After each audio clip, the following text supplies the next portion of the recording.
Walga'iin hooggantoota Eertiraa, Itoophiyaa fi Misir iddoo tokkotti hirmaachiftuu Raashiyaa Mooskootti geggeeffamuu fi Itoophiyaa irratti yaaliin haleellaa saayibarii humni 50 ol yaalamee fashalaa'uun ibsame. Lammiileen Itoophiyaa sadii Afrikaa kibbaa keessatti rasaasaan yoo ajjeefaman Darbiyaa keessatti namoonni 65 murteen du'aa irratti darbee jira. Itoophiyaa keessatti gatiin boba'aa osoo waraanni bahaa giddu galeessaa hin eegaliin dura gatii turetti akka deebi'uuf murtaa'e. Oduma wal qabatu biraatiin konkolaataan xaa'oo qonnaa fe'u hanga mootummaan hayyamee fi ol akka fe'uu danda'u hayyamameefii jira. Daawwattoota fi hordoftoota Egeree Miidiyaa nageenya keenya bakka jirtan biratti sin dhaqqabu. Guyyaan irraa eebila 29 barri 2026 qallee namni sin dhageessifne hanga footoo oduu Egeree Miidiyaati. Amma bal'inoo duddaansa.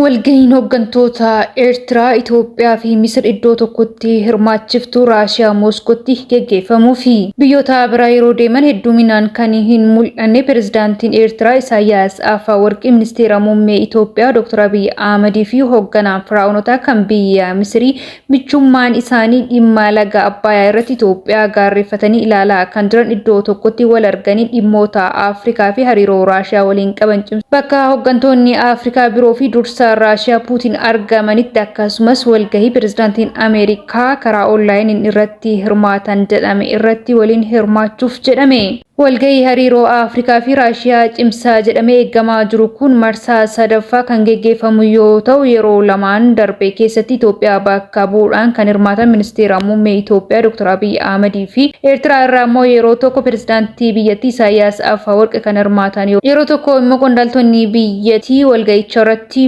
bakka Isaayyaas Afwerqii bu'uudhaan hirmaatanii jiru.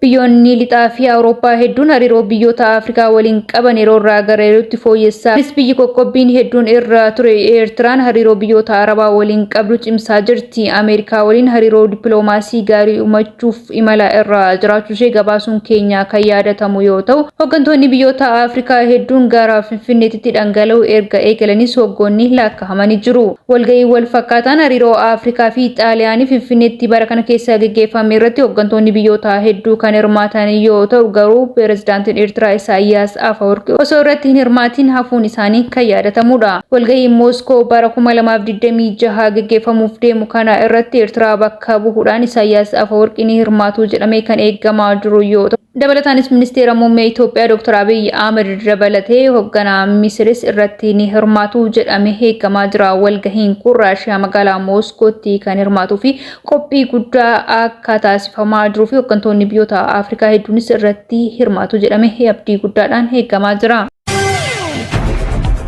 Baatiiwwan sagalan dabran kana keessatti yaaliiwwan haleellaa saayibarii humni 50 ol Itoophiyaa irratti taasifaman fashalaa'ee jiraachuu daayirektariitiin olaantuun bulchiinsa nageenya odeeffannoo biyyaalessaa addee Tigist Ahmed ibsiteetti jirti. Bulchiinsi nageenya odeeffannoo yaaliiwwan haleellaa fashaleessuun hojii birmadummaa dijitaalaa eegsisuun gahumsaan barachaa akka jiru Gaagaa Amaraawwii hojii baatiiwwan sagalan dabran kana keessatti dhaabbatichi cimina agarsiisa ta'uu ibsite.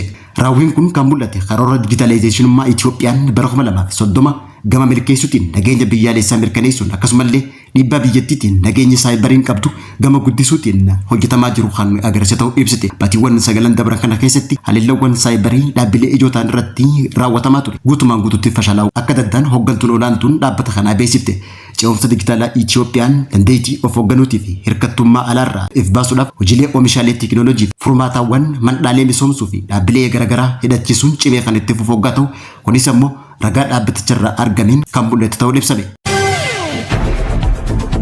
Lammiileen Itoophiyaa sadii Afrikaa kibbaa keessatti rasaasaan yoo ajjeefaman Darbiyaa keessatti namoonni 65 murteen du'aa irratti darbee jira. Dhiibbaa lammiilee Itoophiyaa irra gahaa jiruun ajjechaawwan garaagaraa biyyoota garaagaraatti irratti raawwataa kan jiran yoo ta'u, Komishiiniin mirga namoomaa fi uummattoota Afrikaa haleellaa sanyummaa Afrikaa kibbaa keessatti lammiilee Afrikaa biraa irratti raawwatamaa jiru balaaleffatee jira. Komishiinichi sodaachisaa fi doorsisaa gareewwan alseerummaa lammiilee Afrikaa Afrikaa kibbaa keessa jiraatan kanneen biroo irratti raawwatamaa jiru garamalee fi sodaachisa mirga namoomaa sarbuudha kan jedhe yoo ta'u koomishinichi mootummaan taateewwan mudataa jiru qorannoo hatattamaa akka taasisuu fi iftoominaa fi haqa qabeessummaa akka addeessuu dabalataan gaafatee jira. Mootummaan namoota haleellaa kana kakaasanii fi qindeessan dabalatee itti gaafatamummaa fudhachuu isaanii beeksisuudhaan hordoffiin gareewwan alseerummaa raawwatan irratti taasifamu cimee akka itti fufuu fi haqni lammiilee Itoophiyaa 3 guyyaa adiidhaan Afrikaa kibbaa keessatti ajjeefaman akka bahuuf gaafatee jira. Haaluma wal fakkaatu lammiilee Itoophiyaa dhiibbaa cimaa irra gahaa jiru namoonni 65 yoo xiqqaate qoricha sammuu namaa adoochuu sochoosaa jiran jechuudha. Adabbiin du'aa Saudi Arabiyaa irratti itti murtaa'ee jira. Dhaabbanni Human Rights Watch godaantonni fi baqattoonni Itoophiyaa manneen hidhaa Saudi Arabiyaa keessa jiraatan yoo xiqqaate 65 ta'an yakka qoricha sammuu namaa adoochuu wal qabatee adabbiin du'aa irratti murtaa'uu isaa kan addeesse yoo ta'u dhaabbatichi himatamtoonni waggaa 3 darbaniif mana hidhaa keessatti hidhamaa erga turanii booda namoota kanneen keessaa namni 3 baqattoota waraana kaaba Itoophiyaa irraa buqqa'an ta'uu fi murteen du'aa irratti dabruudhaan kan ajjeefaman ta'uusaa kan addeesse yoo ta'u akkasumas namoonni jimaa dhoksaadhaan Saudi Arabiyaa keessa sochoosaa turan hedduun isaanii murteen du'aa irratti darbuusaa addeessee jira. Dhaabbatichi hidhamtoonni Itoophiyaa 3 Eebila 13 ajjeefamuu isaanii kan hubachiise yoo ta'u akka dhaabbatichi ibsetti mootummaan Saudi Arabiyaa adabbii du'aa lammiilee Itoophiyaa irratti murteesse akka haquu fi himannaa hundaa irra deebiin akka qoratu waamicha dhiyeessee jira. Ministeerri dhimma alaa Itoophiyaa hidhamtoonni kunniin yoo xiqqaate gargaarsi akka barbaadanii fi michummaan Saudi Arabiyaa fi Itoophiyaa gidduu jiru hatattamaan giddugalummaadhaan fudhatame dhimmi lammiilee Itoophiyaa murteen du'aa irratti darbame akka irra deebiidhaan ilaalamu gaafatee jira. Ajjecha lammiilee Itoophiyaa Afrikaa kibbaatti raawwate immoo lammiileen Itoophiyaa 3 Johannesburg keessatti rasaasaan ajjeefamanii jiru. Afrikaa kibbaa magaalaa Johannesburg keessatti lammiileen Itoophiyaa 3 mana nyaataa tokko keessatti osoo nyaata nyaachaa jiran rasaasaan ajjeefamuusaa gabaafamaa kan jiru yoo ta'u haleellaan kun guyyaa kaleessaa gaafa Eebila 9 bara 2018 akka lakkoofsa Itoophiyaa keessatti kan raawwate yoo ta'u lammiileen Naajeeriyaa 2 lammiilee Itoophiyaa waliin akka ajjeefaman ibsameeti jira. Haleellaan kun Afrikaa kibbaa filannoo dimokiraatawaa ishee yeroo kabajaa turte keessatti kan raawwatame yoo ta'u gochi akkanaa godaantota biyya sanaa keessa jiraatan irratti yaaddoo guddaa uumee jira. Poolisiin naannoo sana qorannoo ajjechaa kana irratti jalqabuu isaa beeksisuu irratti akka argamu kan ibse yoo ta'u poolisiin maqaa isaa hin eeramne tokko miidiyaaleedhaaf akka himetti ajjechaan kun wal hubannoo dhabuu lammiilee Itoophiyaa gidduutti uumame irraa akka ta'u malu ibsaa kan jiru yoo ta'u gochi kun yeroo baay'ee lammiilee Itoophiyaa fi lammiilee biyyoota biroo irratti jiraattotaa fi dhalattoota biyya sanaatiin akka raawwatamaa jiru maddeen biraas himuurratti argamu. Hawaasni Itoophiyaa achi jiraatanis gochi irratti gadda isaanitti dhagahame kan ibsataa jiran yoo ta'u qaamni bilisaa fi loogii hin qabne dhimma kana irra deebi'ee akka qoratuufis gaafataniiru. Itoophiyaa keessatti gatiin boba'aa osoo waraanni baha giddugaleessaa hin eegaliin dura gatii turetti akka deebi'uuf murtaa'e. Oduma wal qabatu biraatiin konkolaataan xaa'oo qonnaa fe'u hanga mootummaan hayyamee fi ol akka fe'uu danda'u hayyamameefii jira. Waraana baha giddugaleessaa keessatti mudatee wal qabatee qonna irratti dhiibbaan guddaan gahaa jiraachuu isaa ibsamaa kan ture yoo ta'u Itoophiyaa keessatti galteewwan qonnaa kanneen akka xaa'ootii fi boba'aawwan konkolaataa qonnaatiif oolan hedduun isaa dhabamuu isaa qonna bara kana irratti dhiibbaa guddaa uumuu mala sodaan jiru akka jiru ibsamee jira. Kanaanis konkolaataawwan xaa'oo qonnaa fe'an fe'umsa madaallii hayyamamee akka fe'uu danda'an hayyamameefii jira. Ministeerri geejjibaa fi loojistiikii yeroo oomisha bara 2018 fi bara 2019tti xaa'oo qonnaaf oolu saffisaan qonnaan bultoota biraan ga'uuf yaadicha fudhatamaa taasisuusaa kan ibse yoo ta'u kanaanis konkolaataan ulfaatina xaa'oo fe'uuf daangaan ulfaatina mootummaan kaa'ee ol akka fe'uuf murtoo dabarsee jira. Akka odeeffannoon ministeera geejjibaa fi loojistiikii irraa argame ibsutti hanga har'a ganamaa irraa eegalee xaa'oon meetira toonii miliyoona 1,23,406 ol gara biyya keessaa seenuusaa ibsee jira. Haa ta'u malee yeroo ammaa kana rakkoo naannoo baha giddu galeessaa keessatti uumamaa jiruu fi haala nageenyaa irraa kan ka'e dhiyeessiin boba'aa rakkoo ulfaataa keessa seenuun taa'uun yeroo oomisha kanaaf karoorfame buufata doonii irratti kuufamee akka jiru ibsamee jira. Taa'uun buufata doonii irratti kuufame kan yeroo gabaabaa keessatti geejjibuun qonnaan bultoota biraan gahuudhaaf yaalii fi tattaaffiin cimaan taasifamaa jiraachuu kan ibsame yoo ta'u, kanaafis konkolaattonni xaa'oo fe'anii daangaa ulfaatinaa hanga kaa'ame ol fe'uudhaan socho'uudhaan uummata biraan akka gahamuuf hayyamni mootummaa irraa kennamuusaa ibsamaa jira. Deetaan ministeera geejjibaa fi loojistikii obbo Daganee Boruu akka ibsanitti ammaaf kuufamni adda buufata doonii irratti baay'inaan hin mul'atu kan jedhan yoo ta'u, garuu torbee kana keessatti markaboonni tokko buufata qaqqabee jiraachuu isaa ibsanii jiru. Sababii murtoo kun darbee fi hormuzaan cufamuu irraa kan ka'e rakkoon dhiheessii boba'aa uumamee jiraachuun akka wal qabatu kan kaafame yoo ta'u, kanaanis wal qabatee saffisaan qonnaan bultoota akka bira xaa'oon ga'uuf murteen kun darbuu isaa ibsamee jira.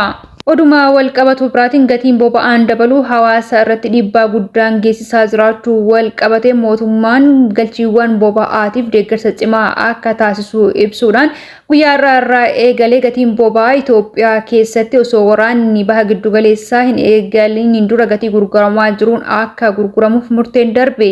Ministeerri maallaqaa obbo Ahmad Shidee akka jedhanitti akka addunyaatti daballiin gatii boba'aa irraa kan ka'e baasiin jireenyaa ittisuu fi keessumattuu daballii gatii kun hawaasa irratti murtoowwan guddaa fi dhiibbaa guddaa geessisaa jiraachuu wal qabate mootummaan Itoophiyaa deeggarsa olaanaa taasisaa jira jedhani. Mootummaan ji'aan deeggarsa birrii biiliyoona 20 akka taasisaa jiru eeruun ministeerri maallaqaa deeggarsa waliigalaa hanga ammaatiitti taasifamaa jiruun birrii biiliyoonii 300 ol akka gahee jiru ibsanii jiru. Dhiyeessiin beenzilaa waraana baha giddu galeessaatiin wal qabatee gatiin isaa biyya keessatti hedduu dabalee kan ture yoo ta'u, yeroo ammaa kana guyyaa har'aa irraa eegalee kana dura gatiin boba'aa osoo waraanni baha giddu galeessaatti hin eegalin dura gatii gurguramaa ture gatii idilee isaatti akka deebi'u murteen darbee jira. Dhiibbaan daballii gatii kun kallattiin uummata irratti dhiibbaa guddaa uumaa jiraachuu wal qabatee mootummaan Itoophiyaa deeggarsa taasisu itti fufuu akka raawwatuu fi itti gaafatamummaa kanas akka fudhatu ibsamee jira. Baasiin deeggarsa olaanaan kun mootummaa ramaddii sochii dinagdee biyyaalessaa daran haala mijeessuu fi guddina dinagdee dhibbeentaa 10.2 galmaa'u akka karoorfatamee jirus ibsameeti jira. Dhiibbaa waraana baha giddu galeessaa boba'aa Itoophiyaatti galuurratti dhiibbaa guddaa uumee kan jiru ta'uusaa kan yaadachiisan yoo ta'u, kanaanis dhiheessiin boba'aa Itoophiyaa guyyatti kanaan dura liitira miliyoona 9 irraa gara miliyoona 4.5tti akka hir'atu taasisee jiraachuusaas yaadachiisanii jiru. Mootummaan rakkoo kana to'achuuf sirreeffamaa taarifaa fi fooyya'insa gurmaa'insa dhiyeessuu qindoomina loojistikii cimsuun deeggarsa taasisuu fi tattaaffiiwwan cimaa akka fudhatu kan ibse yoo ta'u, ministeerri maallaqaa guyyaa har'aa eebla 21 bara 2018 dhiyeessii boba'aa bakka duraan turetti akka deebi'u beeksisuun haalli kun danqaawwan damee geejjibaa irratti mudataa jiruu fi daballiiwwan tiraanspoortii biyya keessaa dabalatee akka hir'atu taasisaa jedhame. Kana irratti hundaa'uudhaan buufataaleen boba'aatii fi abbootiin qabeenya konkolaataa hawaasa irratti daballii gatii akka hin taasisne ministeerichi kan akeekkachiise yoo ta'u, qaamonni daballii taasisan irrattis tarkaanfiin akka fudhatamu akeekkachiisee jira.